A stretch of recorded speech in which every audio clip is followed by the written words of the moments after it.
Single dad found a crying nurse with her baby in the rain, unaware she'd lost everything but hope.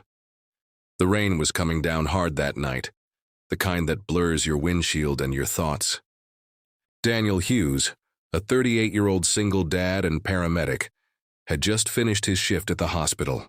His little girl, Emma, was asleep in the back seat, clutching her worn-out stuffed rabbit. He was halfway home when his headlights caught something. A figure huddled at the bus stop, soaked to the bone. At first, he almost drove past. But then he saw it. A woman holding a baby wrapped in a thin pink blanket, both trembling under the storm. Daniel pulled over without thinking. "Hey, are you okay?" he called out, stepping into the rain. The woman looked up, eyes red, face pale. "Please," she whispered, I need to keep her warm." She was wearing a nurse's uniform, mud-splattered, her hospital ID still pinned to her chest. Daniel quickly opened his car door. "Get in. You'll both freeze out here." She hesitated, clutching her baby tighter, then nodded.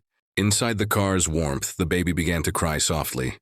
Daniel turned the heat up and handed her one of Emma's blankets from the back seat. "Thank you," she said, her voice shaking. "I'm Lily, Daniel, and this sleepyhead is Emma." Lily gave a small smile. "She's beautiful." Then her eyes dropped, sadness clouding her face. They drove in silence for a while before Daniel asked, "So what happened?" Lily's hands trembled as she spoke. "I worked at the hospital too. Until last week. My husband was in a car accident. He didn't make it. I used up everything trying to keep him alive. I got evicted today. I had nowhere else to go." Daniel felt a lump in his throat. "You were helping people, even while your world was falling apart," he said quietly. She didn't reply, just looked at her baby and whispered, "I couldn't stop saving others, even when I couldn't save him." When they reached Daniel's small house, he didn't think twice. "You and your baby can stay here tonight. The couch isn't fancy, but it's warm." Tears filled Lily's eyes. "I can't." "You can," he said gently. "No one deserves to be out in the cold." That night, as rain tapped softly against the windows, Emma woke and toddled out of her room. She climbed onto the couch beside Lily, offering her stuffed rabbit. "For baby," she said sleepily. Lily broke down then, quiet, shaking sobs of exhaustion and gratitude. Daniel made them cocoa, then sat nearby, watching Lily cradle her daughter. In that quiet moment, something shifted. It wasn't pity, it was connection. Two people, both broken in their own ways, sharing warmth that no storm could wash away. Weeks passed. Lily found work again, thanks to Daniel's help and a reference from a friend. She moved into a small apartment nearby, but she and her baby, Ella, visited Daniel and Emma often. Their laughter filled the home like sunshine after too many gray days. One afternoon, while watching the kids play in the yard, Lily turned to Daniel. "You didn't just give us a roof that night," she said softly. "You gave me back my faith in people." Daniel smiled. "You reminded me why I became a paramedic in the first place, to heal what can't always be seen." Months later, Emma and Ella called each other sisters. And as for Daniel and Lily, well, sometimes life mends broken hearts in ways that feel almost divine. The storm that brought them together became their reminder. Even in the darkest rain, one act of kindness can change everything. The days turned into weeks, and the quiet understanding between Daniel and Lily began to grow into something more, something neither of them had planned, but both had secretly needed. Lily started helping around. Daniel's home, cooking meals, tidying up, and caring for Emma whenever Daniel was called into night shifts. In return, Daniel babysat baby Ella when Lily's new hospital job required late hours. It was an unspoken partnership, built on shared exhaustion, mutual respect, and quiet gratitude. One morning, Daniel walked into the kitchen to find Lily humming softly while making pancakes. Emma and Ella were giggling at the table, their little faces dusted with flour. It was a simple scene, but it struck him deeply. For years, his house had felt like a shelter, functional, silent, temporary. But now it felt like a home. "Morning," Lily said, flashing a warm smile. Her eyes were brighter now, her voice stronger. "Hope you don't mind, but your fridge was begging for attention." Daniel laughed. "By all means, save it." I think even the milk had given up hope. They both chuckled, and for a brief second, the air between them shifted.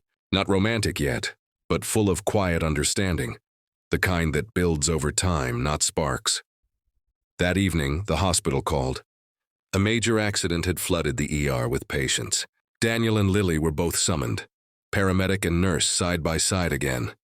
Hours passed in chaos, screams, sirens, the metallic scent of blood and antiseptic. Yet through it all, they worked in perfect rhythm.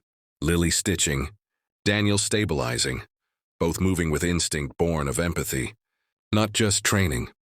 At one point, Daniel looked across the room and saw Lily holding a teenage boy's hand as she whispered words of comfort. Her face, illuminated by harsh fluorescent light, looked calm, strong, and full of compassion. And he realized this woman wasn't just surviving anymore. She was healing. After the last patient was wheeled away, Daniel found her in the break room, slumped in a chair, tears threatening to fall. "Tough night," he said softly, handing her a cup of coffee. She nodded. "But we saved them." "We actually did." "Yeah," he smiled faintly. "You did." That was the first time he reached out and took her hand. Not out of romance, but out of respect, admiration, and something much deeper. Months later, spring arrived, and with it came new beginnings. Daniel invited Lily and Ella to join him and Emma for a picnic at the park.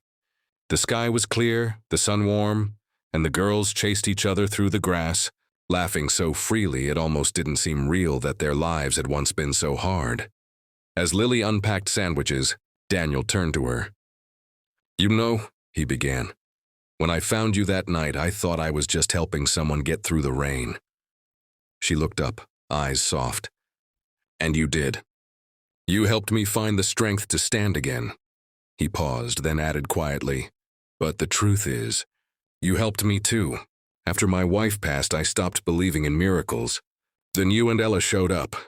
Lily's eyes filled with tears. "Maybe we were both meant to be found." Emma and Ella came running, squealing with joy, their laughter echoing through the park. Daniel wrapped his arm gently around Lily's shoulders, and for the first time in years, everything felt right. That night, as Daniel tucked Emma into bed, she looked up at him sleepily and asked, "Daddy, can Lily and Ella stay forever?" Daniel smiled, heart swelling. "We'll see, sweetheart. Sometimes forever starts with one small act of kindness." He turned off the light, then looked out the window. The same rain that once carried despair was now falling softly, washing the world clean. And somewhere deep down, he knew, love doesn't always arrive in grand gestures. Sometimes it begins on a stormy night, with a soaked stranger, a crying baby, and a single choice to stop and help. Closing narration for YouTube or audiobook use. In a world that often moves too fast to notice pain, Daniel chose to stop. One act of compassion didn't just save a mother and child. It rebuilt two broken hearts, restored faith in humanity, and created a family bound not by blood, but by grace, by moral high. Kindness is never wasted. You may not change the whole world, but for someone, your small act of love might be the miracle they were praying for.